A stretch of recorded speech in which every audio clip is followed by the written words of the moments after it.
ఆనాడు నువ్వు ఆదేశాలు ఇస్తే కోదండరామ్ గారి తలుపులు బద్దలు కొట్టిన పోలీసులు నీ ఈపులు పక్కన వలగొట్టారా మేము చెప్తే? ఆ విధానానికి మేము వ్యతిరేకము. అరే వాళ్ళ బాధ ఏముందో చెప్పుకొని అనరా, వింటే అందులో ఏదైనా రీజనబుల్ ఏమన్నా ఇష్యూ ఉంటే రిజాల్వ్ చేయాలని ఆలోచనతోటి మేము అవకాశం ఇస్తున్నాము. సేమ్ అదే పోలీస్ వ్యవస్థతో మీరు అంచవేసినట్టు మేము అంచేయలేమా? మాకు తెలియదా? ఆ మాత్రం తెలివి లేకుండానే 20 ఏళ్ళ అపోజిషన్లో ZPTC, MLA, MLC, MP, party president, ముఖ్యమంత్రి అయిన 20 ఏళ్ళు ఏం తెలియకుండానే ఇంత దూరం వచ్చినా మీరు అవకాశం ఇచ్చారా? గడీలలో వెరగకపోవచ్చుగా నల్లమల్ల అడవుల్లో వెరిగినాం కదా, క్రూర జంతువులను చూసినాం, సామాన్యులను కూడా చూసినాం కదా.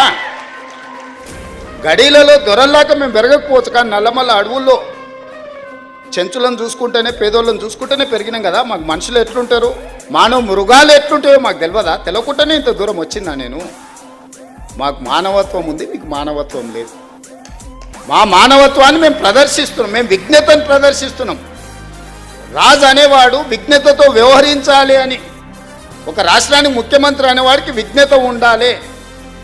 ఆ విజ్ఞతను నేను ప్రదర్శిస్తున్నా. మీరు ఆ విజ్ఞత లేకుండా వ్యవహరించారు కాబట్టి ఈరోజు బయటకు రాలేని పరిస్థితుల్లో మీరు ఫామ్ హౌస్లో పడుకోవాల్సిన పరిస్థితి.